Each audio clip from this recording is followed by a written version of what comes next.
de hoje vamos falar sobre carboidratos, o que são, onde vivem e por que eles fazem a nossa macarronada tão gostosa, o nosso arroz e feijão de todo dia e o nosso pãozinho fresco de manhã. Então, galera, como a Júlia falou, os carboidratos estão presentes em vários alimentos do nosso dia a dia, do nosso cotidiano, né? Então, esses carboidratos, eles são moléculas orgânicas, são compostos fundamentalmente por carbono, hidrogênio e oxigênio. A classificação dos carboidratos pode ser de acordo com o grupo funcional, com o número de carbonos e com o número de moléculas. Os tipos de carboidratos são classificados em monossacarídeos, em oligosacarídeos e polissacarídeos. Os monossacarídeos, eles são basicamente estruturas simples, são cadeias onde possui carboidrato, hidrogênio e oxigênio linearmente. Sua estrutura é simples, e esse pode ser classificado de acordo com a quantidade de carbono que existe em sua fórmula estrutural, que é CH2ON. A classificação dos carboidratos pode ser de três formas. Elas podem ser classificadas pelo grupo funcional, que pode ser ou aldose ou cetose, sendo que nas aldoses os carboidratos têm um grupo aldeído na sua estrutura, e na cetose eles têm um grupo cetona na sua estrutura. Podem ser classificados também pelo número de carbonos, sendo que contendo 3 carbonos é chamado de triose, contendo 4 carbonos é chamado de tetrose, contendo 5 carbonos é chamado de pentose, 6 carbonos é chamado de pentose e 7 de heptose. Por final, também podem ser classificadas pelo número de moléculas. Podem ser os monossacarídeos, os disacarídeos ou os polissacarídeos, sendo que os monossacarídeos são as moléculas mais básicas e os polissacarídeos são as mais complexas. E os polissacarídeos mais importantes e mais abundantes são a quitina, o amido, a celulose e o glicogênio.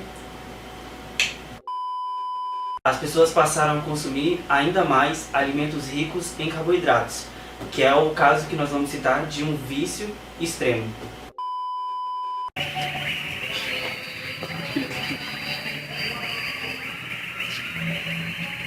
E aí, irmão? Beleza? Firmeza.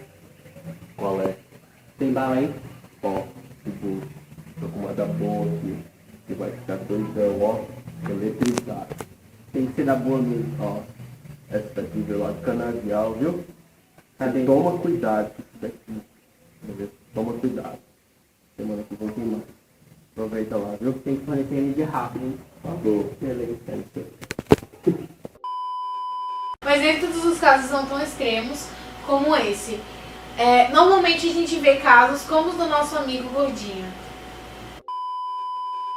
Então, a nossa entrevista de hoje é com o Sr. Gordinho.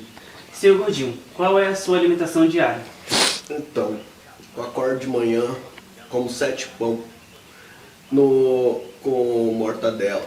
E daí no lanche da manhã, depois de 9 horas, eu como 2 tabletes de goiabada com creme de leite.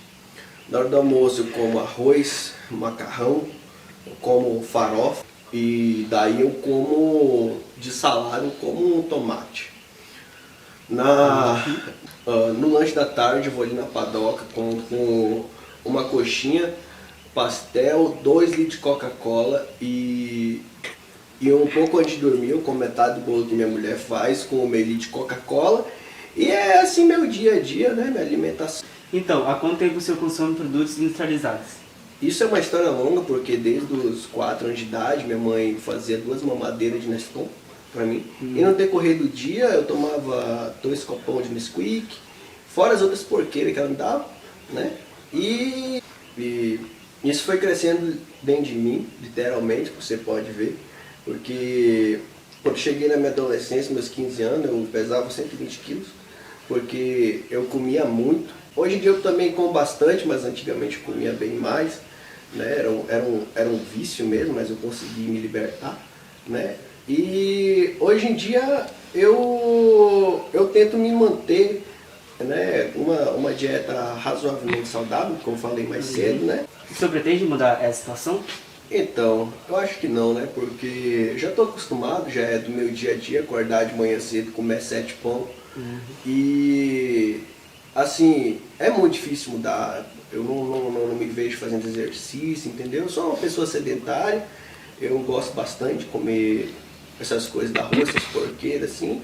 E até eu morrer, eu tô feliz comendo isso, né? Carboidrato é vida. É isso aí. Contando com a participação do nosso colaborador, pesquisador em carboidratologia, o Dr. Venceslau, irá nos explicar um pouquinho mais sobre o metabolismo do carboidrato. Então, ao ser ingeridos os carboidratos, esses são quebrados em moléculas simples de glicose. Essa glicose, logo em seguida, ela vai ser absorvida pelas células do intestino. O principal objetivo dessa absorção da glicose é a produção de energia em forma de ATP, que vai ser utilizada em diversos processos da via metabólica do organismo. Então, como já foi dito anteriormente, a glicose ela vai sofrer diversas reações, onde ela vai produzir 2 moléculas de piruvato. A primeira reação da glicólise é a fosforilação da glicose, que é onde ocorre a entrada do primeiro ATP e saída de ADP.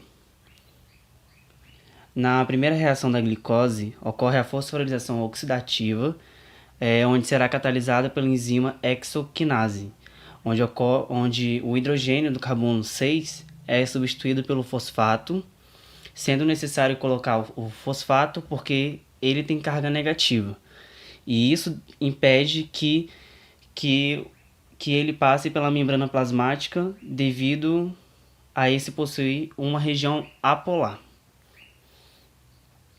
E só lembrando que enzimas que tiverem finalização sinase ou quinase, isso quer dizer que transfere fosfato. Já na segunda reação, ocorre a isomerização da glicose 6-fosfato a frutose 6-fosfato. A glicose 6-fosfato é convertida em frutose 6-fosfato pela enzima fosfoglicerato, isomerase. Isso ocorre porque a frutose é a molécula mais simétrica, diferente da glicose 6-fosfato.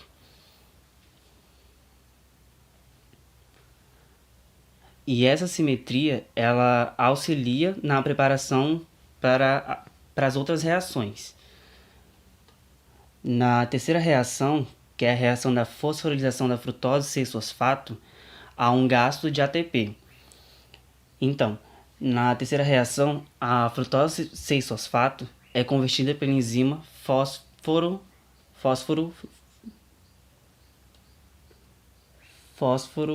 rudoquinase.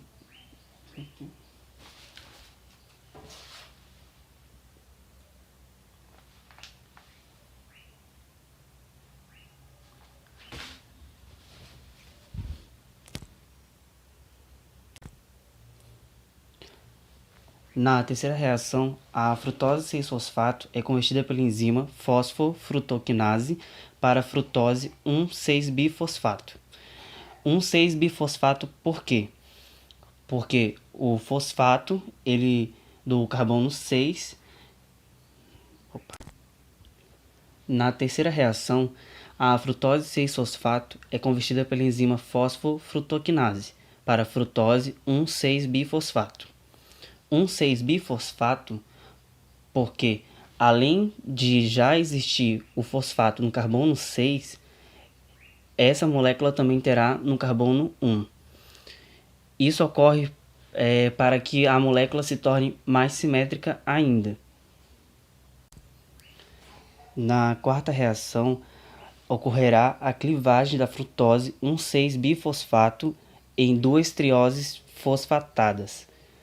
Então, a frutose será partida ao meio pela enzima aldolase, produzindo 2 moléculas de dihidroxicetona fosfato e gliceraldeído 3-fosfato. O gliceraldeído que segue em frente nas reações, Assim, é necessário transformar o dihidroxicetona fosfato em gliceraldeído. E isso ocorre pela enzima chamada triose fosfato isomerase. Então, nessa reação ocorre apenas uma mudança de posição. Só pontuando, dentro da célula, todo gliceraldeído é consumido rapidamente, em seguida a dihidroxicetona se converte em gliceraldeído, assim não acumulando a dihidroxicetona na célula. Como já foi dito anteriormente, na quarta reação, na quinta reação vai ocorrer a isomerização, que é a conversão da dihidroxicetona fosfato em gliceraldeído 3-fosfato. A sexta reação é a oxidação do GAP e a fosforilização, com produção do 1,3-bifosfato glicerato. Na sexta reação, o GAP se converte em 1,3-bifosfato glicerato através da enzima gliceraldeído 3-fosfato desidrogenase. E no segundo passo, vai formar 1,3-bifosfato glicerato. No primeiro passo, o hidrogênio será transferido para o NAD+, se transformando em NADH, com a entrada de uma molécula de água. O OH da água é transferido para o gliceraldeído, e o hidrogênio restante é o H+. No segundo passo, há a entrada do fosfato inorgânico, onde este se encontra solto e não tem energia suficiente para se ligar ao gliceraldeído. Assim, utiliza dois momentos, como já foi dito anteriormente. Na sexta reação, o GAP se converte em 1,3-bifosfato glicerato, através da enzima gliceraldeído 3-fosfato desidrogenase. Nessa reação, o H será transferido para o NAD+, se transformando em NADH, com a entrada de uma molécula de água. O OH da água é transferido para o gliceraldeído e o hidrogênio restante é o H+. Esse passo é onde ocorre a formação da molécula intermediária. Já no segundo passo, há a entrada do fosfato inorgânico, que se encontra solto e não tem energia suficiente para se ligar ao gliceraldeído. Sétima reação, fosforilização a nível de substrato. Nessa reação, há a transferência do fosfato 1,3-bifosfato glicerato para o ADP. O fosfato do carbono 1 foi transferido para o ADP, produzindo um ATP através da enzima chamada fosfoglicerato quinase.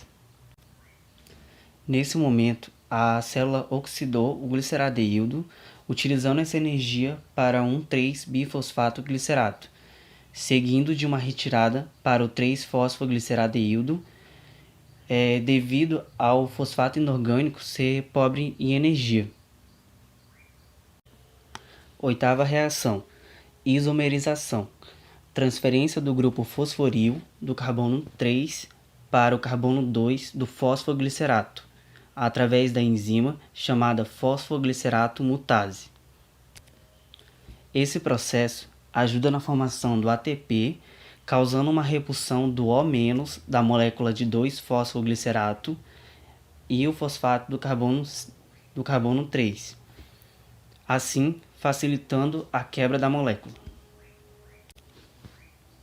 Oitava reação, isomerização, transferência do grupo fosforil do carbono 3 para o carbono 2 do fosfoglicerato, através da enzima fosfoglicerato mutase.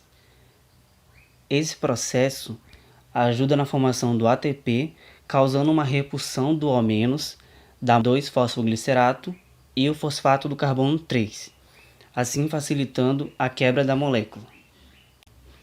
Nona reação, desidratação do 2-fosfoglicerato, produzindo fosfenolpiruvato, o PEP.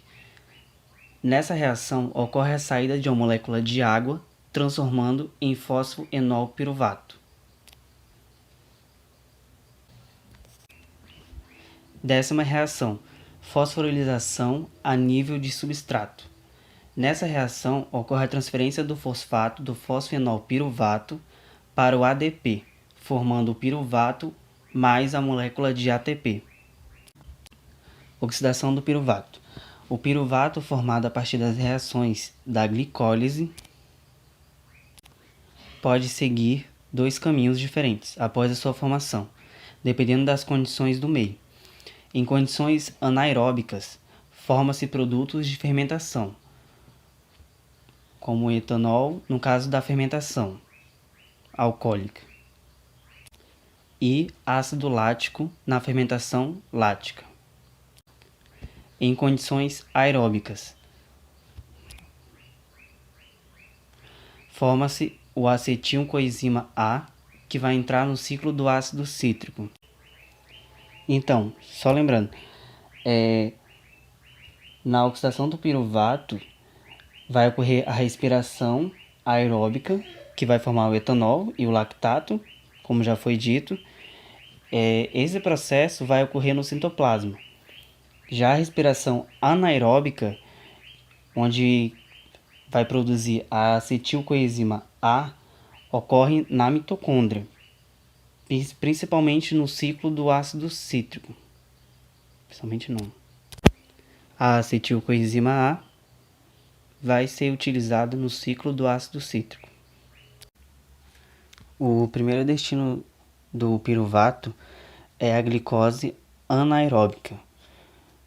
Na glicose anaeróbica ocorre a redução e a descarboxilação do piruvato, onde vai haver a perda de CO2 através da enzima piruvato carboxilase e em seguida a formação do acetadeído.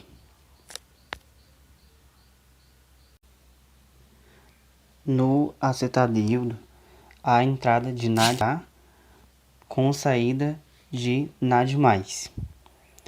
Do acetadeído irá produzir o etanol através da enzima chamada desidrogenase. Ainda na glicose anaeróbica, o lactato desidrogenase forma o lactato a partir do piruvato. Em mamíferos, há a formação de lactato. Também acontece nos músculos, bem como nos eritrócitos, na retina e na medula renal, que possui células sem mitocôndrias. Nessa reação, há a entrada de NADH e saída de NAD+. Já no segundo destino, a glicose aeróbica, o complexo enzimático piruvato desidrogenase descarboxila o piruvato para produzir o principal combustível do ciclo de Krebs, que é substrato para a síntese de ácidos graxos e acetil-coenzima A. Nessa reação, há a entrada de NAD+, e saída de NADH.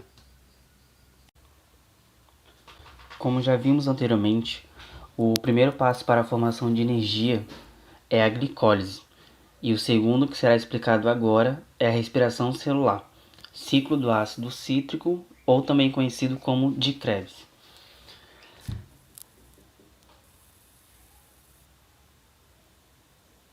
Respiração celular, ciclo do ácido cítrico ou de Krebs. A respiração celular aeróbica tem como objetivo principal produzir energia a partir da decomposição de glicídios, gorduras e aminoácidos, utilizando para tal o oxigênio. A fonte de energia mais utilizada é a glicose, porém não a mais energética. Os aminoácidos e os ácidos graxos fornecem mais energia, só que eles são menos utilizados. A glicólise ocorre no citosol. Dois piruvatos vão entrar na mitocôndria, na matriz mitocondrial. Nesse processo ocorre a descarboxilação, formando o acetil, que em seguida produzirá acetil-coenzima A com a entrada da substância coenzima A. Nessa reação entra o NAD e sai o NADH. A primeira etapa, que foi a glicólise, partiu os compostos em duas piruvato, com 3 carbonos. Esse piruvato, ao entrar na mitocôndria, perde um carbono, que sai como CO2, restando apenas 2 carbonos. O acetilcoenzima A vai entrar num ciclo de reações, ciclo de Krebs ou ácido cítrico, com a perda dos 2 carbonos que sobrou da glicólise, na forma de CO2. No ciclo, há a produção de 3 NADH e 1 FADH2. O FADH2 carrega elétrons ricos em energia para a última etapa da reação. Como você pode ver, há uma saída de uma molécula de GTP que é transformada em ATP, com a entrada da adenina no lugar da guanina. E o que é mais interessante é que a glicose é C6H12O6. Até o final do ciclo de Krebs, todos os 6 carbonos da glicose terão sido separados, formando o CO2. No ciclo, ocorrerá a oxidação completa da glicose. Então, grande parte daquilo que você come sai do seu corpo através da respiração pelo seu pulmão na forma de CO2. Durante uma atividade física, o corpo necessita de energia. Sua respiração se torna intensa, então, assim sendo, no processo de respiração, os compostos orgânicos, como açúcares e gorduras, serão oxidados e em seguida liberados pelo pulmão. No processo de emagrecimento, a gordura é quebrada em moléculas de energia e libera resíduos, no caso CO2. Esse CO2 é produzido pela célula no processo de respiração celular. Esse processo, a célula passa esse CO2 para o sangue e em seguida o pulmão libera esse gás carbônico. Os carboidratos não são os vilões. Na dieta balanceada, os carboidratos são nossa principal fonte de energia e combinados com atividades físicas são fundamentais para uma vida saudável. Ô moça, tudo bem? Tudo. Posso fazer umas perguntinhas pra você? Pode, se não atrapalhar muito. Tudo bem, rapidinho. Então, você malha há muito tempo? Malho, lógico. Tem É? que manter aqui o padrão fitness verão 2017, querido. E a sua dieta, ela é a base de quê? De shake de gema e batata doce. Batata doce, eu entendi. Você come outros alimentos à base de carboidratos? Não, só isso mesmo. Só isso mesmo? Você não come granola nem nada do tipo? Não engorda. Não. Tá tudo dizendo que engorda, é tudo mentira, isso aí, engorda. Tudo Só bem. batata doce e shake de gema antes, né? Você não engorda não. Tudo bem, então. Muito obrigado, viu? Nada. Até mais. Boa noite. Boa malhação aí pra você, viu? Obrigada. Beijão.